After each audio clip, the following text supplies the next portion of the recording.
Alright, man, we back here, man. It's Force to Win podcast, man. You know, shout out to my homegirl Leticia J. Feel me? Got my guy Termanology in the building. Big Massachusetts shit going on. Big East shit going on, man. Yeah. This is Force to motherfucking Win podcast, man. We all got the same 24 hours in the day. Feel me? You gotta force to win regardless, man. We don't want to hear none of your excuses and all that crying shit. Every time, from here on out, every time I start that shit up, I'm talking that shit like that, man. This is about motivation, forcing to win, getting over obstacles regardless of what the situation is. You feel me? And this guy Term right here is one of those guys, man. Yeah. You feel me? I don't think I don't understand this Massachusetts hip-hop, New England hip-hop shit, how hard it is to break through. And this guy's one of them. You feel what I'm saying? No, it's a fact. What's going on, Term? Talk your shit, Good, man. I'm good. Thanks. Set this shit off by talking shit. I need to talk. Term is a calm guy. He doesn't really talking shit. Very humble. I want the Term to talk his fucking shit. Well, first of all, thank you guys for having me. Yes, on sir. the Thank you for joining podcast. us. Yes, sir. All right, so we started off like that, but yeah, man, what you're saying is true. Coming from Massachusetts, we faced a lot of hurdles and a lot of we had to go through a lot of extra stuff that some other markets, bigger markets in hip hop didn't have to go through. Specifically now, it's a little bit easier for artists. We got the internet, social media, streaming. In Massachusetts, there's probably like 20 artists popping right now at the same time. But I'll say, like, in my era, it wasn't the case. It was nobody was popping. It was maybe like one or two artists was popping. And so when you went out of state and out of town, you didn't really get no respect. Like, they'd be like, but who's from Boston anyway? Like, it was always kind of that vibe. Like, oh, Marky Mark, that's who y'all got, Marky Mark. It was kind of like throwing shade all the time. Nah, it was a lot of shade. So as the time progressed and like things got a little easier for independent artists, it got a little bit easier for everybody. So I'm very happy for all the up and coming cats and the new generation of cats that are doing their thing.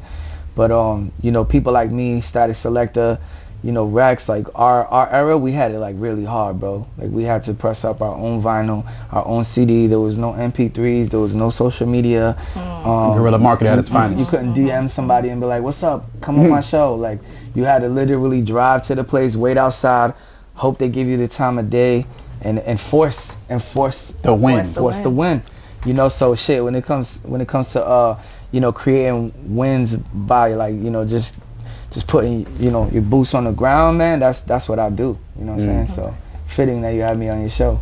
Exactly. We got to do that. So how do you feel about that? How do you feel that social media helps, or do you think it kind of watered the situation, the industry down? It's both. I mean, it's like the quality control is gone now because you got 100,000 songs a day being uploaded to Spotify. And so that's the curse. So there's that, but then at the same time, it was like, you did a song before and it took you 3 to 4 or 5 months to get the song out to the people. It was really hard. It was like you had to put it on vinyl in order for the DJ to play it, or CD, and then you had to service the CD and vinyl. You had to be able to afford that. You had to know the steps and the process. So, basically, like, in my era, and I'm talking more like 15 years ago, everybody was to put a time stamp on it, like the late 90s, early 2000s, everybody was still chasing a record deal. There wasn't much independent success, and now it seems like because the record deals are the record labels are not really needed for you to be successful anymore. Then it's like now everybody's independent. That shit wasn't even cool. Before it was like, oh, you're independent because you can't get a deal. You're not popping. Now it's like, I'm independent. Fuck that, I'm staying independent. So the energy has changed, in the industry. So I'll say the fact that a lot of dudes are bossing up and owning their own masters and understanding that they need to invest in themselves, or at least find investors, because everybody's not good at getting money. Right? No. And everybody's not good at keeping money or saving it or flipping it. So you might be the most talented rapper in the world or producer, but you're horrible at getting bread. So, man, you got all this talent and you're just sitting in your crib, dumb nights for nothing. On deaf ears and right. Not really doing nothing. Right. Really traveling. So people, so you're blessed. You're blessed to find an investor or a good manager or agent or, somebody. You're blessed if you can find those, but they come few and far between. So a lot of us, we got to fund our own career. And that goes for the up and comers too. It's like, all that ego, man. It's like dudes get around a couple shorties and they gas them up like, yo, your shit hot, or around their little clique, 10, 20 people in their neighborhood, and and start thinking they hotter than they are, and they get humbled. They get very humbled as soon as they drop a song and realize that they only sold 5 copies. It's humbling. It's very humbling. You know, we were just having a conversation off air about how it's like pulling teeth to get people to buy your music these days. Even streaming it, like sometimes people only got the free versions of the streaming service, or they don't even have them at all. So it's mad hard to really to get it in that way, versus like before the only way to get it was to purchase it. So you was getting more sales back then, but it's more lit now, because I could just wake up today, spit a freestyle, put it on IG, and it's gonna get mad likes and comments and shares. So it's like, I like the new era better. I don't like having to wait 3 months, 4 months, 6 months for people to hear my new song. But at the same time, it's like it is hella watered down. And watered down. Open up the door, the floodgates for anybody just to be a rapper. And people are so sick and tired of hearing, yo, download my song, yo, share my song. Like, as soon as you open that text, before you even read the whole thing, you're like, all right, the 100th rapper this month to ask me to hear their song. Or it's like, unfortunately, it's just oversaturated. You know what I mean? Yeah, no, you're definitely right about that. You're definitely right about that. Well, go ahead. No, I was gonna say, like, back in the days, you had to stand on the corner, you had to stand at the mall, you had to stand and sell your CDs or whatever the case, your mixtapes or whatever the case may be. So, yeah, these kids don't know what it is. They're just dropping freestyles and that's cool too, but there's a place for that. You know what I'm saying? So we have to. It would be nice if we were able to keep everything. If we were able to keep the type of music that's gonna last forever, and to keep the songs that are just hot for a couple months. It would be cool if we can keep all of them. I think that people kind of want it one way or the other. They either want the flash in the pan, whoever's the hot artist real quick, they can just book, to ride the wave, or they they go with the classic artists that have the catalog that backs it up. So I just kind of feel like there's room for everybody in this shit. There's room for lyrical cats, non-lyrical cats, mumble rappers. It don't matter where you from, east, west, down south, women, men, whatever, however you do it, man, do your thing. There's room for everybody. To piggyback off that question with the internet, how often do you feel you should be dropping music on the internet? Yeah, I think like in this era, it's like there's no wrong way to do it. And I see some cats now, they drop music like every week. Some people drop music every month. Some people decide that they want to just do it once a year and do it big, do some big videos and take their time for their rollout.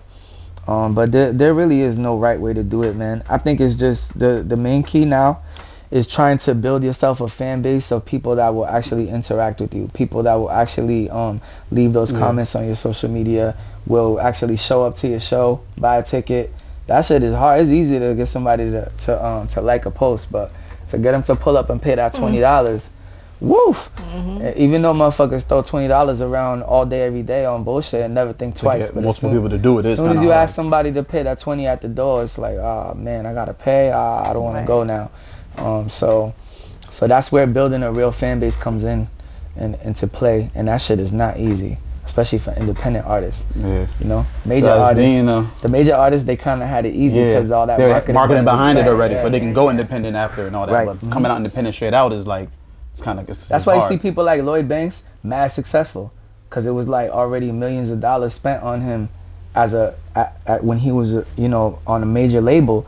And now he could just come do the Middle East comfortably, sell that bitch out, still Billboard chart, be a very successful independent artist. That's not taking nothing away from his skills. I think he's one of the best rappers, but I'm using him as an example of like, some of the artists from like back in the days, they kind of got lucky because there was millions of dollars of marketing spent on them, so they're gonna stay lit forever.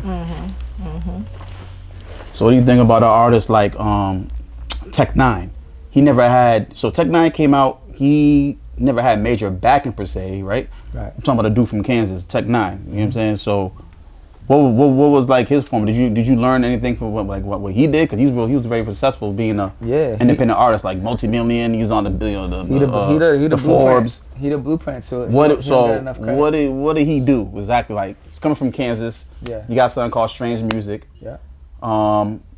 Like, what was did you ever talk to him? Did you understand? Yeah, I talked to him when we did the BT Cypher. When I did the BT Cypher, he did the BT Cypher the same year. So I walked up to him. I was like, yo, man, Termanology, nice to meet you. It was he showed love, and I'm like, yo, people always confuse me for you. You know, Termanology, the Immortal Technique, and Tech 9. Mm-hmm. You'd be surprised if you go to like a show, like a big underground hip hop show where dudes don't really know their hip hop, but they like hip hop. Yeah. They're casuals. Mm-hmm. They'd be like, you'd be surprised how many people call me Immortal Technique or Tech 9. So I was telling them that, we were kind of laughing about it. But yeah, I think with him, he kind of got lucky as far as that he's been in the game for like 30 years. So you got lucky, you think? There's no strategy involved? Well, no, it's definitely strategy, way more than luck. But what I was saying was, he got lucky enough to come into the game when the Source magazine and the XXL like still held the weight that before social media. So you saw them Tech 9 ads every month. So even though he was an independent artist, he was still looked at as a major artist. So I think that like him linking up with the right people and having a strong team and building, like, he got a whole warehouse with 25 trucks, like, follow him on tour full of merch. I'm talking like 18 wheelers and wow. He to this day like, he owns Strange Music is basically a major label, but it's independent. Yeah, because they're doing it bigger than almost anybody I could think of that's independent. Like, he's the father of that shit, you know. So a lot of us learn from him, you know. I learned from him reading his stories in magazines like XXL and Source, and watching, you know, his documentary type stuff on YouTube. I started my own independent label because I couldn't get a major deal, and I started my label in 2003. So it's been 20 years I've been doing this shit, pressing up my own records, my own vinyl, funding my own career, doing my own tours. So to see somebody like Tech 9, who's like major, he's independent, but he's a major independent, to see his success is fire. So I definitely learned a lot just watching his blueprint and just kind of seeing how he did shit. Wow. So your first write-up was?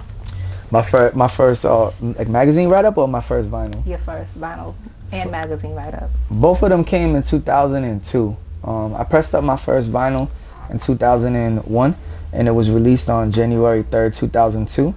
And then right at the same time, that was like the birth of the Launchpad. So at this time, the Launchpad on Jammin' 94.5, at this time, G-Spin was running Launchpad. It was his thing. You know what I'm saying? So it was G-Spin's thing for a long time, and then it got passed on to different DJs over the years. You know what I mean? But I was still in high school, so, you know, I was on the radio in high school, and shout out to G-Spin. He one of the first DJs that played me and gave me my first like commercial radio spins. You know what I mean? To this day, I mean, it's still a big deal when an artist gets played on Jammin', because it's a major station, and it runs through 6 states, and now it's like the whole New England as a market, whereas a lot of other places, for instance, like Hot 97 is a New York station, maybe a little bit of Connecticut, but New York, once you leave, it's a wrap.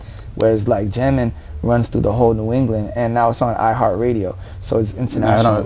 Jammin' don't come nowhere. I can't listen to Jammin'. Okay, but it goes a lot of places. No, it does. So you might be able to hear it, you know. In I got Hot 937. You know what I'm saying? Okay, so right, but that's close to Connecticut, right? That's Connecticut, and then Hot 97 goes to New Haven, and it stops right there. Right. You know so just, you know, I just say that to say that that Jammin' has a big reach, and it always has. Yeah, it does. It always had a big reach and a big reputation, because it's not an urban station. Hot 97 is an urban station. Jammin' 94.5 is not an urban station. It's just a direct commercial station. You know what I mean? Very much. So yeah, to be played on 94.5 is a big deal. It's a big deal to this day, and artists probably don't even know how big of a deal it is, because they're just getting on the Launchpad, which the Launchpad is fire. It's a tool, but they're only getting that one play on the Launchpad, and they're thinking, oh, I got played on local radio because it was one spin. But it's like, nah, it's not. You're still on a major station. You know what I mean? Yeah. So shout out to G-Spin. But yeah, 2002 is like when I really started getting it popping, as far as like I dropped my first single on vinyl, and I started getting like the magazine write-ups and ads, and started getting record deals and stuff like that. So I want to take it back. I know Frank wants to keep it more conversation-wise with you, but I want to take it back to when you first started. What age were you when you first started making music?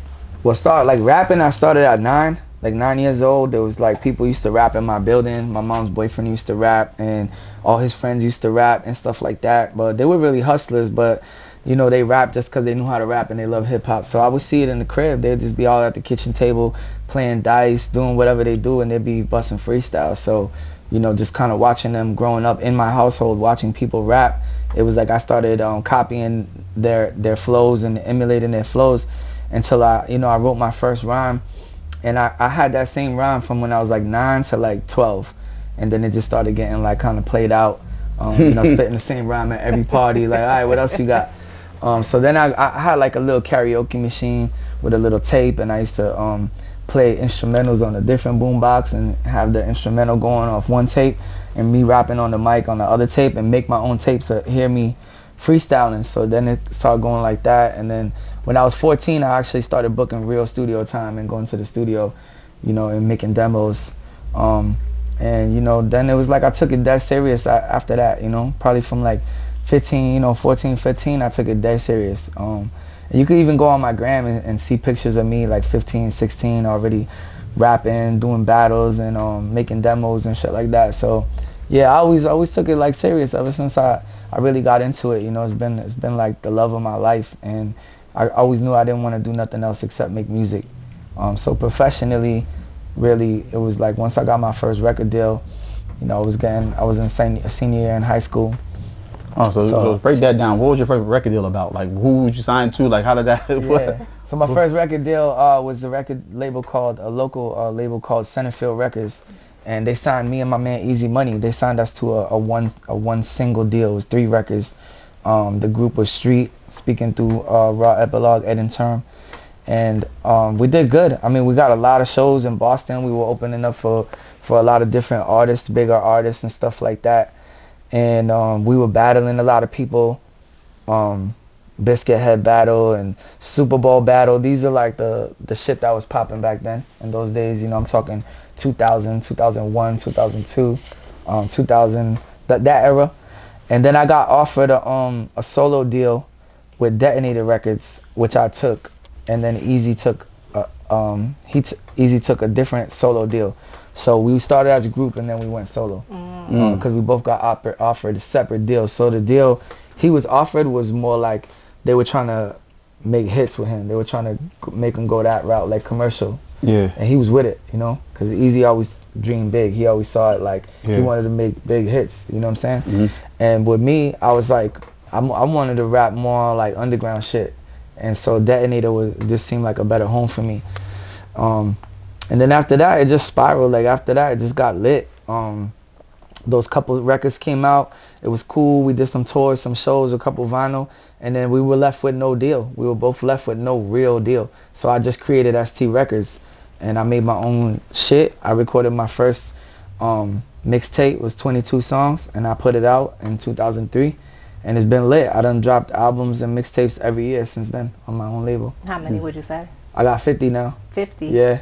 49, and by the end of the year, I'll have my 50th album out. You think you got the most albums out of any rapper alive? No, I think Gucci Mane got like 80 mixtapes or some shit. Yeah, man. So you count mixtapes, and so what do you count as projects? You count mixtapes, albums, stuff you put on DSPs, stuff you didn't put on DSPs. Yeah, like I count everything that I grabbed a whole bunch of songs and wrote records to and recorded them and put them out. But most of them are the ones that I count are like original beats versus just like rapping on instrumentals and shit. Mm-hmm. But some of them are mixed in with instrumentals. But once I realized that once streaming services came out and it was no longer about selling a CD, you were selling a digital download, you needed to own the music. So since them shits came out, I just been doing real albums. Yeah, exactly. Yeah. So I got a bunch of mixtapes from when I was younger, just freestyling and shit. But yeah, they're really like pretty much all albums. They're real albums to the point where if I even rapped on a Jay-Z beat, I still got the acapella and I could just put it on one of my own beats and put it on DSPs to this day. Like I own all my own masters. Yeah. But only one album. Important. Only one album I don't own the masters because it was a big deal on a big label, and that was part of the contract. It was like you get the bag. Yeah, what album was that? Politics as Usual. It was like my first big album, the one that had all the big producers and features on it. That was like 2008, 2009. Yeah. So Watch How I Go Down came 2006. That like really changed my life. My single with Primo. I went from getting like $200 a show to $2,000 a show. Mm-hmm. I went from like having to hustle and work to not having to work anymore. I'm just making money off rap. You know what I'm saying? So that was like the one song just really changed my life.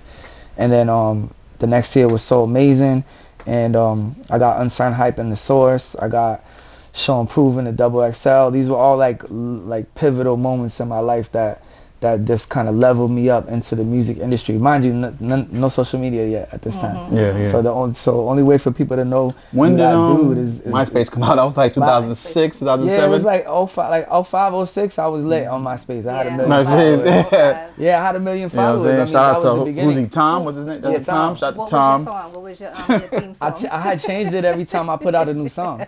They have theme songs on it? I don't remember the theme songs. You had to pick up, so you had a song. Yeah, the funny thing was that let's say one of y'all went on my page, it counted as a play. I could just have people go off, log on, log off, log on, log on all day long until them numbers would run up. But I was so lit because it was the only social media that I already had 1 million followers. You didn't have to do none of that shit. It was really lit. That's when the YouTube videos was going crazy.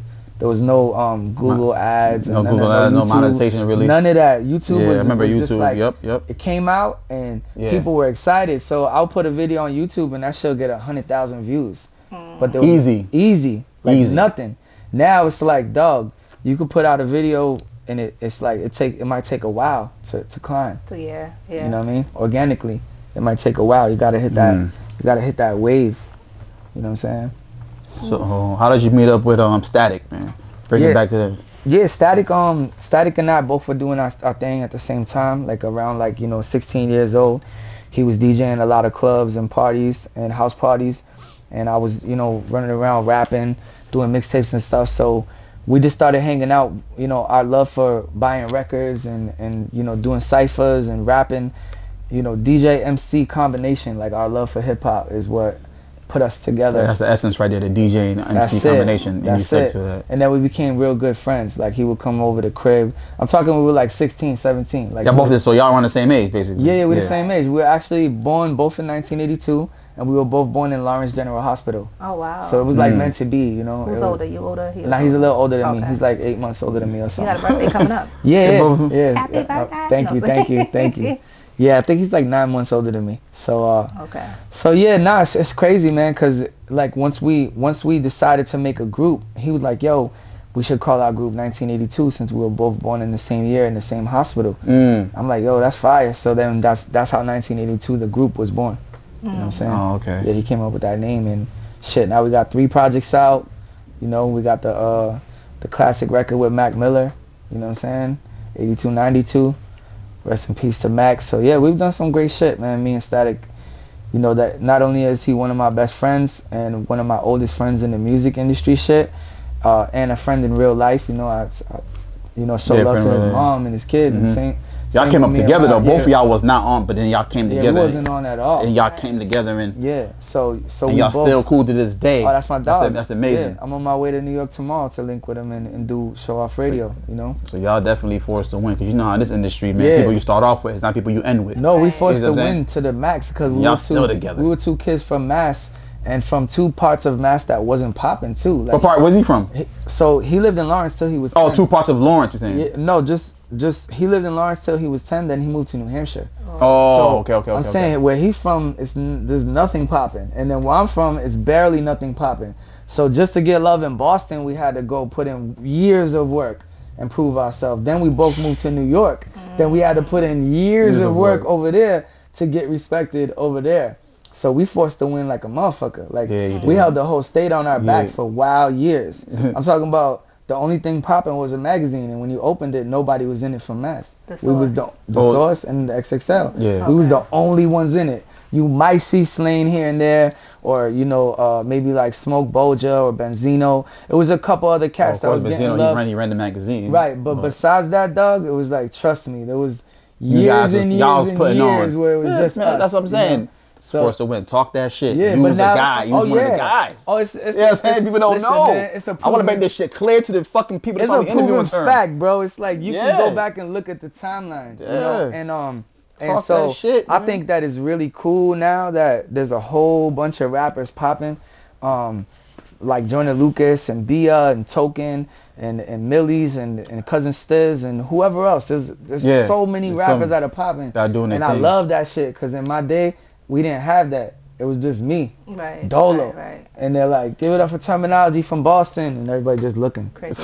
Damn. Then you gotta prove to yourself you nice, and then it don't matter where you from. So you know that. So motherfuckers don't got it like that. Now you get famous online, and you can go anywhere you want and get accepted. Mm-hmm. Yeah. Like we had to go forced to win. You know what I mean? Yeah. Real talk. So I ain't bitter about it. I'm happy. I'm clapping. Every time I see somebody from Mass Pop, I'm like, let's go. You took the stairs instead of the elevator, though. Yeah, You learned a lot. This I'm is why sharing you people's shit. I'm buying people's shit. I'm leaving comments. I'm clapping, bro. This is why you own your masters. You know a lot of the business because of the struggle you went through. You feel me? Sure. And you know, just because you're not per se the biggest artist, not like on the Drake level now, but you're still getting to your coin. Oh yeah, big time. Because day. you know the business. You know how the streams work. You know that's because you had the force to win. Yeah, a lot of motherfuckers want to take that elevator to hit the first deal that comes signed. And go straight to the and then get dropped right off. And they come and go. They're hot for a year. You never seen them no more. Yeah, you get hot. So you ever go ahead? So you named a couple of the bigger artists from Mass. Are there any artists that are like just now popping? Yeah. That you're like, okay, I mess with them, I fuck with them. Yeah, there's a lot, man. I support everybody. I mean, I've publicly been supporting Fabian since I met him. You know, I love Fabe. Fabian. That's my guy, Fabe. Shout out to Fabe. You know what I'm saying? There's a new artist named Nim K. I'm really rocking with her heavy. I like her. She's very unique. She got a dope sound. I see she does 3, 4, 5 shows a week.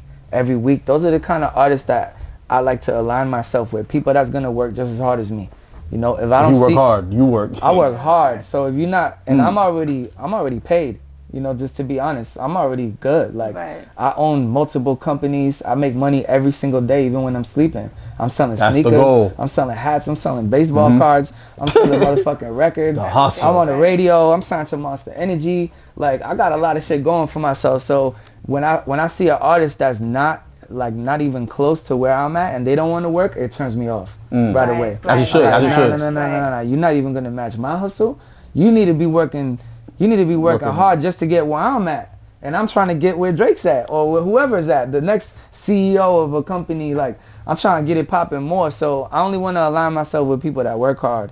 You know what I mean? But shout out to Exit Fame. I see him outside. He been working real hard. Yeah, he definitely works hard. Shout out to Exit Fame. He definitely works hard. Yeah, he worked mad hard. I see him outside putting in hella work.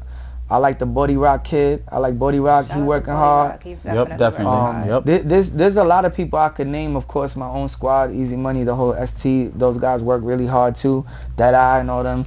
You know, my team. But we OGs. We've been in this game already. You know, people already know what it is with ST. Yeah. But yeah, for the new artists, man, just some of those people that I named, and there's more people too, man. Whenever I hear somebody if they dope. I'm clapping for him. Clapping for him. Shout out to my guy, A-Zip. A-Zip too. Yep, it's funny we both said his name at the same time. Shout out to my guy, A-Zip. A-Zip DM'd me like whenever he came home. This had to be 3 years ago. He didn't have a following yet. He just DM'd me, yo, bro, I'm working. I just came home. Check my freestyle out. And I checked it out. And I was like, yo, dope. Keep going, bro. And a year later, I'm still going, bro. Check it out. Check this new one. So, yo, just he's proven the work ethic. Coming home from nothing and having no buzz to building the buzz that he has, I'm very proud of him. You know, in the same way Exit Fame too. You know, because a lot of dudes will make every excuse in the book and not get it popping, and it's like, you know, these dudes are getting it popping. So, you know, definitely hats off to them, and I'm supporting them in any way I can, whether it's sharing their shit, doing a verse for them, you know, whatever it is I can do for them, I got them. So you being from Lawrence and trying to get accepted in Boston, when you go to other places out of town. So what do you say? Do you say I'm from Lawrence, or do you say if you're from Boston? No, I always say I'm from Lawrence. You always say from Lawrence, okay. But here's the problem with that, right? Yeah, so that's what I'm about to say. Here's the problem with that. Like, there's a lot of layers to that shit. Like, so first off, like, when I grew up, Lawrence was 508, right? It didn't change to 978 until 1997. So that's some public knowledge, right? Because a lot of people's name right now, Jalissa 978. She don't even know what the origin. So Jalissa, let me tell you something. It was 508, right? Then we started doing shows in Boston in the late 90s. Me and Easy Money, right? At the time. And everybody was always, yo, threes up, 617. So we were screaming that too. And so dudes in the crowd was like, yo, y'all not from the 617 though. So why y'all screaming that? And I'm like, damn, I thought we all from the same place. I'm just not realizing. What's the definition of the place? That's the thing. That's what they people get. But if you're not from Boston, people from Boston don't like you repping Boston. No. And I understand that. But in the beginning, I was a little kid. I didn't understand that. I'm thinking it's 50 states. We're from Boston. Because the rest of the world doesn't know the difference between Lawrence, Dorchester, Roxbury, Haverhill, Springfield. They just know Boston, the Celtics. That's what they know, right? Well, I'm from far out. Springfield's far. Like, that's like, I understand that. Go to Italy and ask them the difference between Roxbury and Springfield. You're right. They're going to go, you're from Boston. So, I'm talking my life and my experiences. All right. No, but you made a good point. All right. I said, yo, we got to start saying 978 in the building. So we started that shit. 978 in the building. Me, Easy Money, ST, Rex. Until we did that shit so much that it became a thing. So where you hear jamming now, they're like, yeah, shout out to Boston. Shout out to the whole 978. Like, we made that a thing. Talk that shit. That's another thing that you stamping that. Yeah. Oh, first artist with a 978 tattoo. Okay. Term was the first with a 978 tattoo. Oh yeah, this is my shit. Stamped. So it's cool that it came a thing, and I'm so proud of it. But it wasn't always a thing. We made it a thing. You made it a thing. Okay. You went easy. Right. And so that's why I went so hard for Lawrence. Because when I was getting in the magazines, sometimes they would write Boston, Mass, and people were getting mad, thinking I'm trying to rep somewhere I'm not from. But the problem is, I don't work for the magazine. I'm not an editor. They just know you from Massachusetts. He from Boston. Right. Yeah, you know what I'm saying? Yeah. So basically, my manager was like, "Yo, you gotta really like start, reiterating to these publicists that you're from Lawrence, Mass. And when they say, where's that? Because people never heard of that before.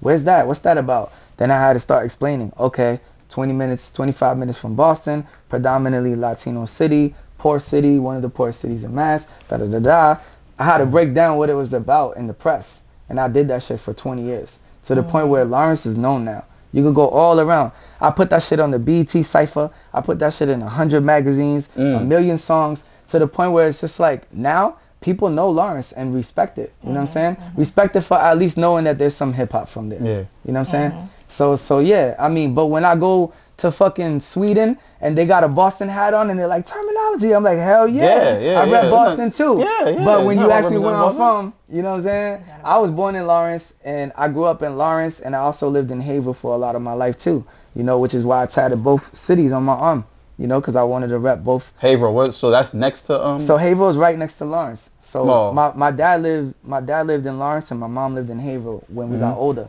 So I lived in both cities. So you might meet some people that's like terms from Haverhill. They're not wrong. I'm from there too. But we're from Lawrence. My whole family. My father, his 7 brothers, my grandmother, my mother, my kids. We all from Lawtown. You know what I'm saying? But you might meet somebody who's like, yo, terms from Haverhill because I live there too. So you feel me? So like I said, it's hard. It's a complicated thing when you're trying to be a rapper, because when you're trying to be a rapper, everybody's trying to pull your card in every way. So I think that holds us back. I think, man. Like, I mean, at least Eastern Mass and Western Mass, I can understand a little better. You know what I'm saying? Like, I'm from Western Mass. You know what I'm saying? Like me, my whole thing is I'm trying to connect the dots. Artists from Western Mass meet with niggas from Eastern Mass, and we do shows in each, each part, and try to bridge the gap. You feel me? Even heading down to 91 and going to Hartford, Connecticut and shit. Because I'm only 25 minutes away from there. You know what I'm saying? We're in a better space though now. I think we're grown. We're still there. It was bad. It was nasty. But now, everybody, like I said, people still hitting people over the head for saying they're not from they from out of the skirts of Boston, and I know they still doing that. They do it to I'm everybody. learning that. They do it to I everybody. love the Boston. I love you the go look Eastern in Mass. the comments and motherfuckers, oh, you're not from here and you didn't go to this school, and it's like, bro, that shit'll never stop. They say Dr. Dre's not from Compton and shit and shit like that. It's like, bro, you know about Compton because of Dr. Dre. You know what I'm saying? Like we know he's from Compton, but I'm just saying, like, that shit ain't never gonna stop. So therefore, I don't entertain it as much. I just represent what's mine. I always wear the Lawrence hat everywhere I go. I stay wearing that bitch. I wear it out to the max, and that's just to rep my hood. You know what I'm saying? And Easy always stay wearing the Haverhill one because he wanted to represent where he's from. So it's all love. I got mad love for all the Boston rappers, and almost all of them fuck with me too and show me love too. So I think that, like I said, we're in a good space now where you got Millies is from Cambridge, you got Joyner Lucas is from Worcester, you know what I'm saying? You got Term from Lawrence. But Millies get a lot of flack from saying, he gets a lot of that too. You feel me? But we all do. Yeah. We all do, but Millies is a worldwide artist now. So when he gets to Czechoslovakia in Japan, and everybody's wearing Boston hats. Nobody's gonna say, "Yo, you're really from Cambridge." They're gonna go, "Yes, Millies, we love you." So focus on that. You know, but that's you right. That's the mindset we gotta have. You feel me? Because otherwise, then we go on street. Now we gotta start living by street rules and start worrying about everything ever about a person. Yeah. And you know what I'm saying? What block they grew up on, who they really know. I think you do it right though. Yeah. I'm from Lawrence, but I fuck with Boston. That's heavy. Where, you know what I'm saying? I fuck with Boston. I did right around the corner. I did more shows in Boston than probably any Boston rapper. Yeah, you feel I did 700 free shows. There's nothing wrong with saying that. There's nothing with clearing that off the rip. Yeah. I did 700 free shows before I started getting paid for shows. Like every week we had 3, 4, 5 different shows. We were doing I went from my prom in a tuxedo all the way over there from Haver High. I went over there, performed in Boston at a show, got back in the limo and went back to my prom. Like that's my level of dedication. Yeah. And there was OGs there like Checkmark from Schizophrenics, and you know, shout out to my OGs like that was around, that was helping put us on, that they can contest to this shit. They can attest, they can say, yeah, it's true. Term was out here every single weekend doing multiple shows, just opening up, battling. So he was forcing whatever. Early. Forcing it. Cause yo, from 14 to 20, I didn't get paid for no shows. I wasn't bringing no ticket sales. Why would somebody pay me? You know, I don't understand that neither. A lot of people want to get paid now and not bringing no ticket sales. You're not bringing nobody. I'm a promoter. Your motherfuckers can't bring 10 people to the club, but you want to get paid. You heard complain about paying for slots, but you can't bring nobody to the club. Yeah. You feel what I'm saying? And that's a long complicated convo too. That's another one. But yes, I'm on your side just as much as I'm on the artist side that say they don't want to pay. You don't gotta, and you don't have to. But if a promoter like me offer you, okay, you don't have to pay, sir. Here's some tickets. How many people can you sell some tickets? Like that's the problem. They want to get all your infrastructure and bring one person with them and get all your fans. It's like no. We all gotta bring. Something to the table, and it's more than your talent. Yeah. Everybody can rap. Yeah. We gotta find somebody who can rap that also has 20 people that care enough about them to come to this place. Yeah. Exactly. 20 tickets, 30 tickets is cool. That's a lot. I mean, that's a lot. That's a lot. Like yo. To actually get them to come. It's a lot of rappers right now that's popping on the gram that cannot show you 20 sales. And that is, you know what? Cannot show you 20 sales. I'm just exactly. I had to give you dap on that. I'm not shitting on nobody. I'm just keeping it a stack. It's not about shitting on nobody. This is the real truth. This is the shit we got to talk about. You feel me? Yeah, man. And if you feel like you don't want to pay, then you put up the 10 bands, 30 or whatever, and you open up for the artist yourself. Yeah. You put up the 10 or 30, go get the venue, go get the security, go get all the marketing tools you need, and pay the 15, 20, 30 bands and bring them, and you open up. Talk that talk. If you don't want to do that, right, get with the promoter. Yo, I got this going on. I can help sell some tickets. I can do this. I can do that. All right, let's work something out and see what you can bring.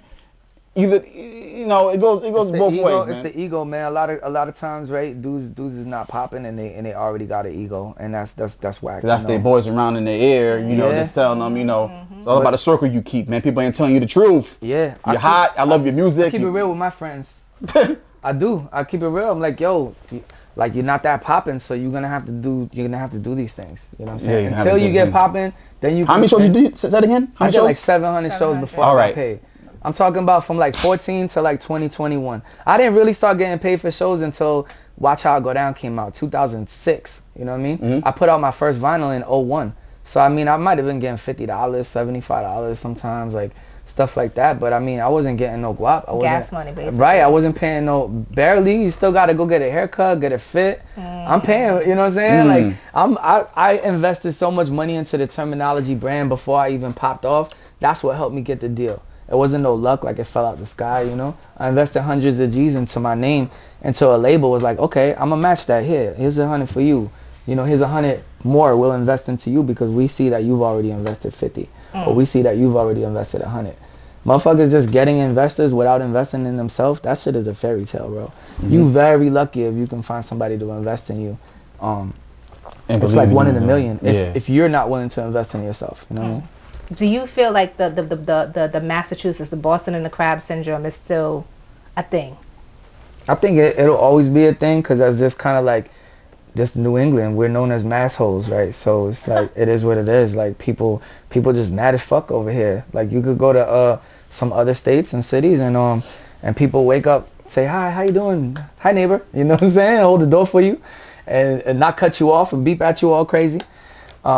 this girl, I was on the plane the other day going to Canada, and this girl was like, man, I couldn't believe how hostile it was when I got here. She said, where I live in Canada, she's from Calgary, she said, nobody would dare cut somebody off. Nobody would dare beep at you or, fuck you, what the fuck you doing? Get the fuck out the way. Like, she like, yo, I just didn't understand why y'all so, like, rough out here. And I'm like, it's just culture. We just grew up like that on some ready to fight shit, ready to throw the hands, ready to fuck you, suck my dick. That's just, it is what it is. You know what I'm saying? That's how we grew up. So, you know, a lot of us grew up like that, like just aggressive. Like not only in the inner city, just the whole fucking Massachusetts is aggressive. But I will say this though, I think it's a lot more unity now. I see a lot more people clicking up with other cliques, instead of just, it used to just be our clique versus everybody. Fuck everybody. We hate everybody. We're not clapping for them. We're not coming to the show. We're leaving before they go on. We're not liking their shit. Now it's like I see certain rappers clicking up with other rappers and doing collaborative posts and songs together, freestyles together, shows together, clicking up, you know? And music itself and hip hop is clicky. It's always gonna be like that. But I do feel like we're in a better place. Like Boston and just Massachusetts hip hop as a whole, I think we support each other a lot more now than ever before. Do you feel like you need to move out of Mass in order for you to make it? To go to another level, you do, because you hit a ceiling here. There's no infrastructure. There's no real record labels here. There's no major record labels. And but being independent, you don't need one. So why would you, right? Yeah, but you still want to be where everything that's lit is at. Like you said, dudes are spending the 10, 20, 30 to bring that artist out. You know what I mean? And they might be doing that. The artist that you like might be coming out once a week in the Beam, maybe twice. But in New York, it's 5 shows a night every night. Monday night, Tuesday night, Wednesday night, Thursday night, every night. It's 5 events every night.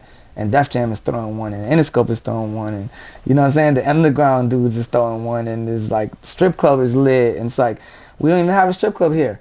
You know? There's So that's what you mean by infrastructure. You mean as far as venues. Like New York has venues, they have like Sony Hall, they got Highline Ballroom, they got these are places you go to. Shit. SOBs every night. These are places you go to even watch independent artists. So your whole mindset is different. Like you go there, you're not going there to see the star. You're going there to see who's hot, who's nice, and talk to people in the talk crowd. To people. Talk to people. Oh, Sway's hosting. I need to be in there because I need to holler at Sway. Yeah, you know what I'm saying. Sit around waiting for Sway to come to Boston. Let me know when Sway comes to Boston. Yeah. You're right. All right. I'm just giving an example. Nah, you can exactly. See, you know, and he's just one person. But I mean, like, yo, you really want to know where Funk Flex is gonna be? Go on his Instagram and look, and you'll find out where he's gonna be, and go talk to him. In one of the 5 boroughs. Go holler at him. Yo, I'm hot. My music's hot. Where can I send it? What's up? So over here, you only got so much opportunity. There's only so much opportunity. And the corporate side of hip hop, which is what most of the street artists don't know yet. You need the corporate part. You need you know what I'm saying? That shit is not in Boston at all. And if it is, it's like not really where the black and brown people are either. If you know what I'm saying. There's boardrooms that have, that do what they do with who they like. They have a certain amount of marketing dollars that they're gonna allow to give to even. They allocate funds to a certain group of people. Exactly. So when you expand your horizons and you in New York and you at a show with 500 people and 20, 30, 40 of those people is like, yo, I work at this place, I work at this place, I work at Vice, I work at Noisy, I work at Shea 45, I work at Monster Energy, I work at Red Bull, I work at, you know what I'm saying? Like, I work at fucking Ciroc, I work at, like, yo, you meeting people that's actually doing their thing in the music industry for different reasons. This is how you end up in a Pepsi commercial, or you end up, you know what I'm saying? You end up getting a lot of opportunities just by being around other people that's doing their thing. Right. So speaking of corporate, you said you have a couple of different businesses going on for you. How did you come up with the Good Dad Gang, and how did you get the deal with the sneakers? Okay, so the Good Dad Gang started in 2014 as a movement. It just started out with me loving hanging out with my kids. I used to hashtag Good Dad Gang. Every Sunday, we go to the park, go to Chuck E. Cheese, go to, wherever we were going to hang out for the day or the weekend. And I would just hashtag it. And to the point where everybody started hashtagging it that followed me as well. And people started saying, like, yo, you should make a shirt. You should make a shirt. So I made a shirt. Just made one shirt. And I put it up, and we got like 40 sales the first day. So I was like, oh, this is serious. Like, this is, people are gravitating towards this movement. And then so I went, I did the copyright, I did the trademark, I trademarked the logo, I trademarked the name, I bought the website. I got all the social medias. I got the, everything that you need to do to create a real business. You know what I'm saying? I did all the necessary steps that was needed. And once I had everything in place, I just hit the ground running crazy. Pressing up different merch, giving merch to different artists like Ludacris. Ludacris would wear our stuff all the time. Hashtag Good Dad Gang. He'll go buy a new car, wearing the shirt, show the shirt.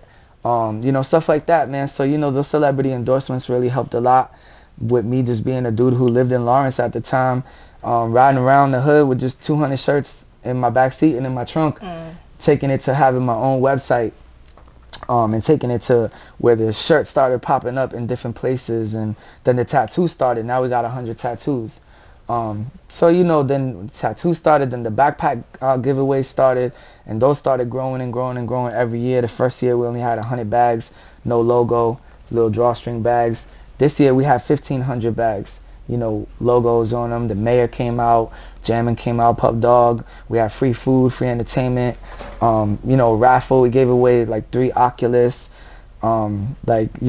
gift cards and sneakers and all that stuff. So just sticking with it and giving back to my community and just standing up for something that actually means something, because a lot of these people use their platform for all the wrong reasons. I'm using my platform to give back to the community and to inspire fathers to be there for their kids and to people to just be a good parent. You know what I mean? So I think that positive energy over the last 9 years has really paid off, and we've been able to build a brand into a household name. And I just kind of hit Ewing Athletics with that pitch. And I showed them what we were able to do with our Diamond collab and what we were able to do with, some of our other collabs with DJ Premier, Gangstar, 8 and 9. Some of those other collabs that did really well for us, and they saw the vision. So, shout out to Ewing for giving me back-to-back sneaker deals 2 years in a row. Yes, sir. And shout out to Frank. He bought a pair both times and rocked them. Yeah, every year we buying that. Rocked them with his daughter. Father's Day represented, and that's what we love to see, man. We love to see people being good parents out here. That's what it's all about. Okay. So let's get into your producer bag. How'd you get into producing? So the beat making thing, man, as you see, this is my personal collection, right? So I love buying records, and I think it just kind of started with me finding loops. Like I would find a lot of loops, and then I would give the record to other people and have them loop them up.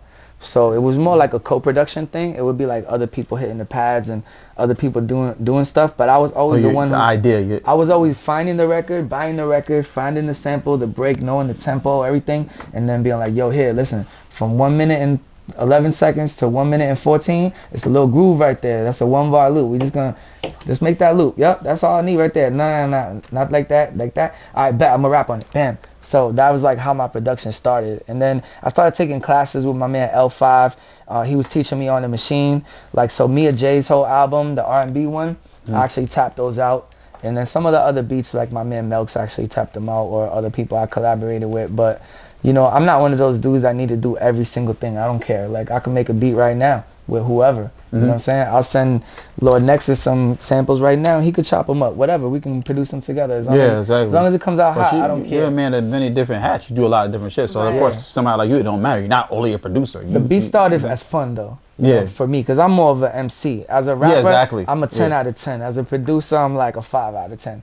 I'm not like a Primo or Dr. Dre. Give him some records you produce with people that we might not know of. Yeah, so probably my biggest placements are like on Wu Block, the Wu Block album. Shout out to Wu-Tang, D Block. I did the song with Erykah Badu, so it's called Driving Around. So that's, my first placement was Erykah Badu, Wu-Tang and the Locks. Damn. So, that's crazy. That's Thank you. Yeah, you can see the plaque. The plaque is actually hanging up there somewhere, the Wu Block Big joint. Plaques. What y'all talking about? The Styles P joint. I did Filthy, a joint called Filthy on Styles P album. I did 2 joints on Chic Luch Silverback Gorilla 2. You know what I'm saying? RJ Payne, I did a single for him. I did one with Benny the Butcher. It's called Bag It Up. It's me and Benny rapping back and forth. That was a sample that I actually, a Rick James sample actually that I found. I usually don't tell people my samples, but I'll give y'all that one. No sample snitching. Yeah, no sample snitching. But yeah, man, I do this shit for fun, man, and I just love it. I love hearing people rap on my beats. I actually hate rapping on my own beats. Cause I got Static and you know what I'm saying. My album is filled with Primo, Pete Rock, Alchemist, all the legends. Buck Wild. Why the fuck would I want to rap on my own shit? Like my shit is whatever to me. But when I hear somebody else rap on my beat, I'm like, okay, I'm that guy. That shit goes right. That shit goes. So yeah, man. I mean, you know, Term Makes Beats is the hashtag. If you click on it, you know what I'm saying, or you just look up my discography. I got like 40 joints out there that I produced. And I did two full projects, one for UFO Feeve, and I did one for an R&B artist named Mia J. Oh, word. So you hit your R&B bag, huh? Yeah. So those are the ones I actually tapped out myself as well too. Okay. So I love Mia J album, man. She killed that shit. So how'd you get with Paul Wall? So Paul Wall, the connection really came through Static. Like Static was working with Paul, and I had met him, and we did a single for him and Static album, and it came out really hot. Like we did a video for it. We went to the Bel Air office, the Bel Air Champagne, and we did a video up there. Had the big bottles with Rick Ross face on them and all that shit. We pouring all different kinds of champagne in the video. And this is y'all first encounter, basically. So we met and did the song, and then we kind of hung out a little bit at Fat Buddha and like different places. But then once we did the video was very successful. So we realized that we sound good on a song together. And then like when the pandemic hit, nobody really could go outside, and Paul texted me like, "Yo, send me some joints, man. Let's get to work." So he initiated the idea, and then I just started sending him joints, and he just started knocking them out one by one. The first one I sent him actually was Thailand. That's my beat. And the funny story is the whole album is produced by Pete Rock, Static, Dame Grease, all these platinum producers, and my song is the biggest one, the Thailand. Talk your shit again, so yes, the real sir. Shit, go Thailand, million views on YouTube right now. Talk that shit. So it's like it's funny because I would have never thought that. I would have thought, oh, this is my beat. I'm just trying to sneak my placement in. And it ended up being my beat is the one that everybody liked. It's organic. It really was organic. Yeah, that's cool. That's really how you win, man. A lot of times dudes be forcing shit, and you can tell when it's forced. I don't really want to force anything, especially at this age, man. I've been in the game for 20 years now. I grew up in hip hop, you know. I grew literally. You can watch videos of me when I was a little kid rapping all the way up to now. You know what I mean? What is the first rap that you memorized word for word? So I know it, but like I don't really want to spit it because it's coming from like a 9-year-old. No, kid. not yours. My shit. I used to memorize like the Chronic from Snoop, Dr. Dre, and like Doggy Style, and like Ice Cube. Also loved Tribe Called Quest. Crisscross Jump was my favorite shit when I was in 3rd grade. I used to go to school wearing my clothes backwards and all that, getting suspended, getting kicked out of class. So, you know, when I tell you I grew up hip-hop, I grew up hip-hop for real. You know what I'm saying? There's pictures of me as a little kid, like I said, with the clothes backwards and wearing all the shit that the rappers wear. And, you know, I grew up poor, man. I grew up in Lawrence. You know, Lawrence is like the poorest city in Massachusetts. Springfield is actually second. So it's crazy, man. You know, growing up in the 80s and 90s in the crack era, in a place like Lawrence, we didn't have nothing. You couldn't even have a nice coat. Motherfuckers would jump you, take your coat, take your bike, take your Walkman. You definitely couldn't walk around like this. You know what I mean? Shit's dark. So yeah, definitely man. Dark. But you know, it was like, luckily, like, you know, the world has changed for the better for the most part, and people are a little bit more civilized now. There's cameras everywhere. You can't live how we lived in the 80s. That's why they're civilized now, because there's cameras everywhere. Exactly. You know what I'm saying? Shit. But yeah, man, I was heavy on that. I was heavy on like Snoop and Dr. Dre, Ice Cube, all that stuff. And then that's where I really fell in love with hip hop. That's what's up. Grab that plaque right there, man. You know what I'm saying? That Mac Miller. Yeah, man. So talk that shit. Grab that plaque. Yeah, let me break it more in focus for people to see what's going on. No doubt. So this is actually my brother Static's plaque. I have it because it broke and I was fixing it for him. But Mac Miller's first big feature that Mac ever did was with me. So he was not this song. This is Donald Trump. He was already lit by the time he did Donald Trump. But this is Static's plaque. Shout out to Static. He was in the video for Donald Trump. That's why I got this one. But my plaque with Mac is in Time Is Money, my studio in New York.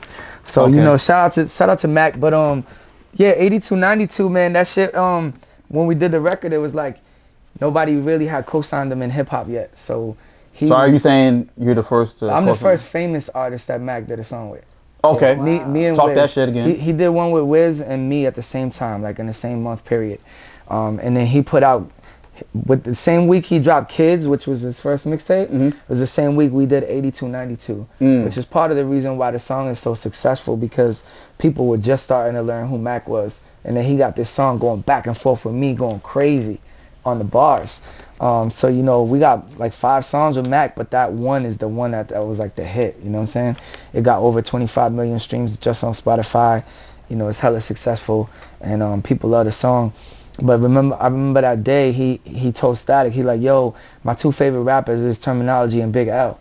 He told Static that, and I was in the other room, you know what I'm saying, doing my own thing, and yo, Tough Time, what you just said again?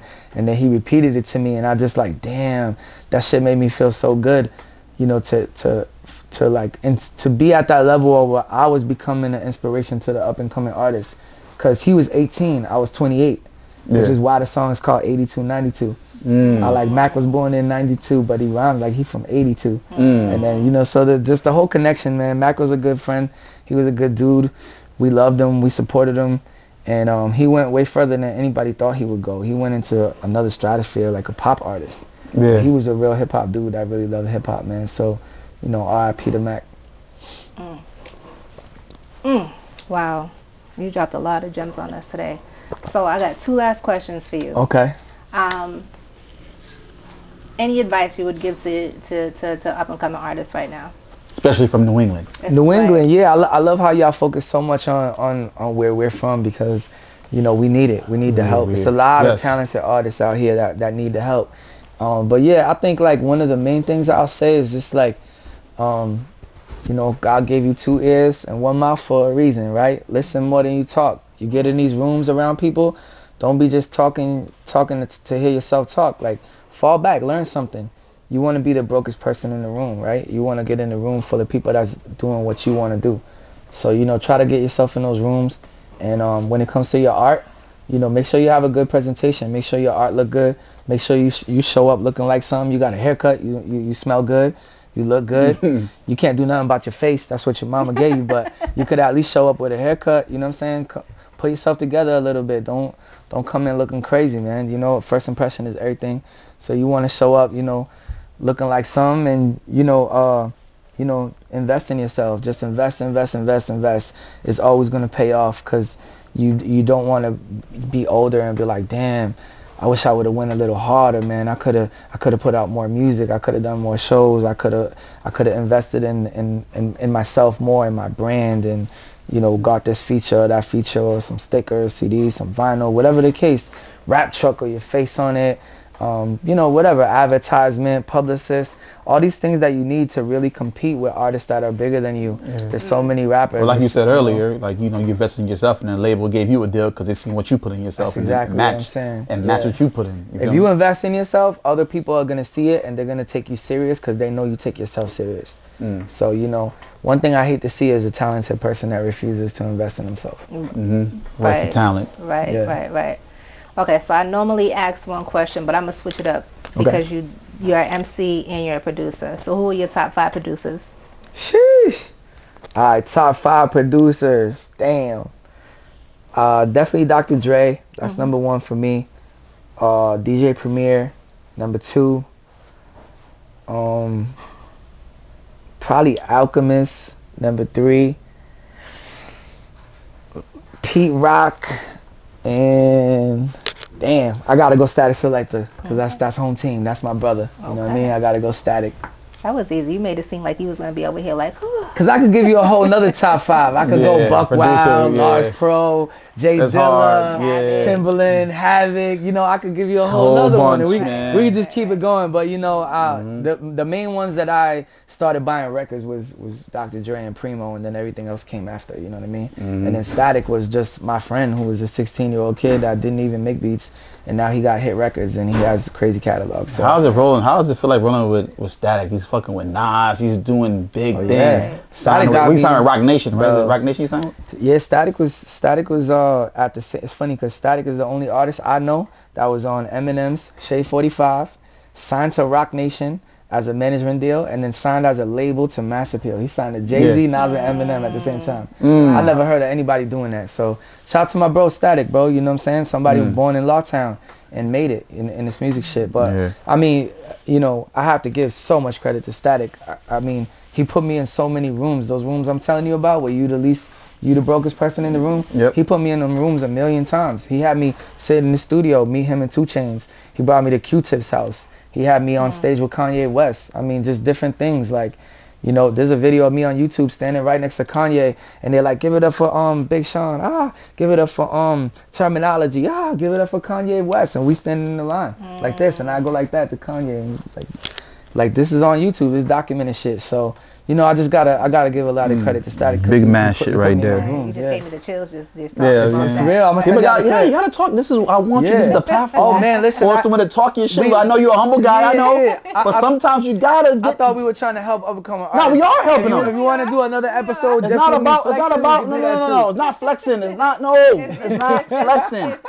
You gotta pat yourself on the back. You know what I'm saying? Oh yeah, I'm proud of myself. You know what I'm saying? Because let's be honest, there'd be a lot of this Boston, Massachusetts top rappers. You feel what I'm trying to tell you? And your name come up sometimes, and sometimes it don't. Your name should come up all the time. You put a lot of work in. It should. I ain't gonna lie. That's all. And it's cool to pat yourself on the back and talk your shit. You know what? But you're a humble guy though. Nigga, we know what's going on. What's up? I'm gonna tell you something though, it's okay, man. I try not to gauge myself locally. Like when they don't put me on local lists, it's because the things I'm doing is not local.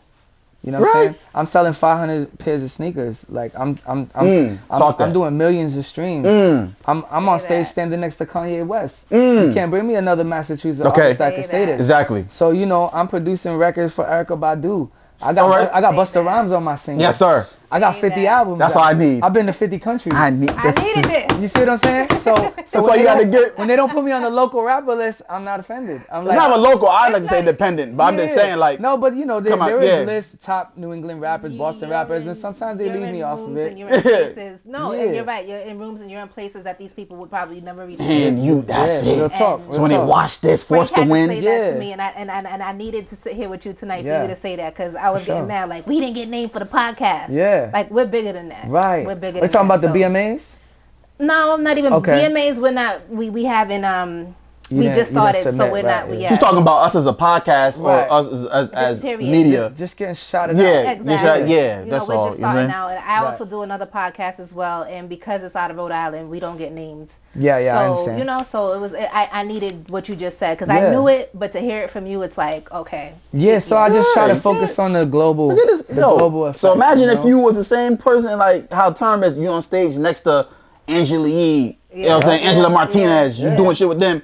And then they're not mentioning you. So it's like, fuck you. Yeah. Exactly. Nah, you know what I'm saying? Not even fuck you. It's just. No, I get what she's saying too. But you know, it's like, yo, I hold myself in such a high regard that I don't really have to walk around screaming it. But there's a reason why I started counting the albums. There's a reason why when I got to 40, I'm like 40, 45. Now we 50. There's a reason why. Because it's stunting without stunting. When they're going to ask the question. And when they ask the question, they're like, what? Like they put that can't work believe in. that shit, you know? You took the steps. Let me really stunt now.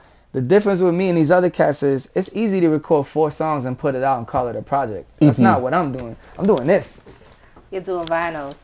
I'm doing 14 songs with the biggest producers you could think of and huge features and putting them out on vinyl and on CD. Like I'm doing this. Like I'm not doing that. I'm doing baseball cards. Like I'm not doing and there's nothing wrong with, you know, with the cats that don't have the infrastructure or the fan base to do CD and vinyl. But for me, bro, I do and that's why I hold my projects at a different stature. You know what I'm saying? Exactly. As you should. You know what I'm saying? I respect it, man. If I was doing what, you know, the new generation do, which is just putting together a couple songs and putting a random picture of somebody, I had 500 albums. Yeah. I'm from the era where you had to really push the shit. You gotta push the shit and you really gotta put that work in. Word up. But you know, this is like this music shit, like I said, music come out so fast, like a microwave type of situation. Heat it up fast, get cold fast. You feel what I'm saying? Right. So, you know, people feel like they gotta put out EP every 2-3 months or 4 or 5 songs just to keep the relevancy going.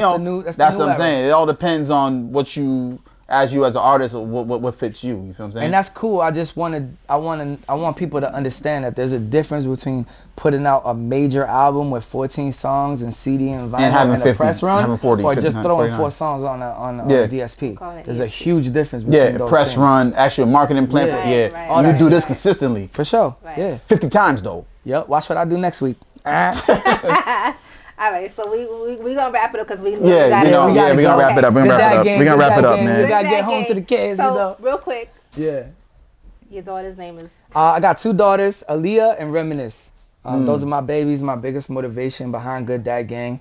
And, you know, saved my life, man, because I was wilding out here before I had my kids. So, you know, thank God they came into my life, and, you know, I love them so much. God. And I worked so hard for them, doing all this stuff so they could own all this stuff. One day they're going to own mad companies and all kinds of shit. Did you name them after the singer and the rapper? So actually we did. Yeah, okay. So we did. So it's funny because like they have two different moms, but they both were like cool with, you know, those names. I was thinking back to that question too. Yeah. No, it's funny. I asked her, I said, what's your name? And she said, my nickname or my first name? And I was like, both. And she was like, Reminisce. And I was like, okay. So. Oh yeah. So the only person I've never ever heard of named Reminisce is Remy Ma. Right? And so she's 12 now. So I mean, this is a long time ago that we chose that name. You know what I mean? Her mom and I just like the word reminisce. So yeah, man, you know, she got a cool name. And then obviously, you know, Aaliyah's a legendary, you know, queen of R&B, rest in peace, God rest her soul. So it's kind of cool, man, that they got music names. Yes, especially being their dad. How do they feel for you being? Did they know who you are and what you do? Oh yeah, they grew up with it. You know what I'm saying? They grew up, I couldn't go anywhere. I can't go to the mall without getting stopped 10, 20 times. People asking for pictures. Yo, time. So as kids, they grew up knowing nothing but me being famous. Okay. You know what I mean? So they being famous from big Massachusetts, big Lawrence. You know that? Big Eastern Mass shit. Mental health, what does it mean to you, and what do you do to keep I mean, going? For real, I mean, shit, like that question changes every day. But I think that these days, I just try not to like overdo things. Like, you know, I used to do a lot of overthinking, or I used to put a lot of pressure and strain on my body. It's okay to say no. You know, it's okay to tell somebody, yo, I can't do it right now. We're gonna have to do it another time. It's okay to disappoint some people by not helping them, but you're helping yourself. You can't, because there's 365 days a year. So if you help one person every day, when are you helping yourself? So it's okay to take days off, you know what I mean? I'm taking a day off Saturday. I'm traveling every day this week, but I said Saturday I'm just laying in my bed chilling. And you know, it's okay to take those days, you know what I mean, for your own mental health, for sure. And Frank, the last question. Well, we talked about it through the whole podcast. We did. How do you force to win?